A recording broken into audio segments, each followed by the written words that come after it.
Oui, absolument. Et c'est la raison d'être au fond de ce séminaire gouvernemental. L'impopularité de Nicolas Sarkozy et l'impopularité de son bilan aussi, puisque outre la cote du président de la République, ce que nous disent les sondages du jour, en particulier cette étude de l'Institut BVA, eh bien, c'est que 73% des Français jugent que le bilan de Nicolas Sarkozy est négatif. Ils ont une opinion négative, en particulier de grandes réformes comme celle des retraites, bien sûr, en particulier, ou bien encore le bouclier fiscal. Seuls quelques sujets comme le Grenelle de l'environnement, par exemple, trouvent grâce à leurs yeux. Or, comme le disait Brice Hortefeux il y a quelques jours, on ne peut pas gagner, ça ne suffit pas d'avoir un bon bilan pour gagner, mais on peut perdre sur ce bilan s'il est considéré comme mauvais. C'est donc la raison d'être non seulement du séminaire gouvernemental qui est en train de s'achever ici ce matin à Matignon, mais d'une véritable offensive généralisée de propagande, de défense de ce bilan des 4 années de Nicolas Sarkozy, 4 années jour pour jour. Ce sera demain.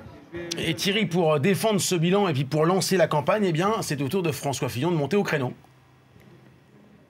Eh oui, chacun son tour, et c'est le Premier ministre qui mouille sa chemise ce matin. Vous savez qu'il y a 2 semaines, l'Élysée avait publié un bilan en 75 pages de l'action de Nicolas Sarkozy, le président de la République qui lui-même a défendu son action dans un long entretien qu'il a accordé à l'Express paru hier matin, dans lequel il défend les réalisations, la réforme des retraites, le service minimum, mais également le pouvoir d'achat. La France, dit-il, est l'un des rares pays au monde où le pouvoir d'achat a progressé pendant la crise. Ce sont tous ces arguments qui ont été repris ce matin et qui vont l'être à nouveau tout à l'heure dans la conférence de presse de François Fillon. Elle est attendue à midi.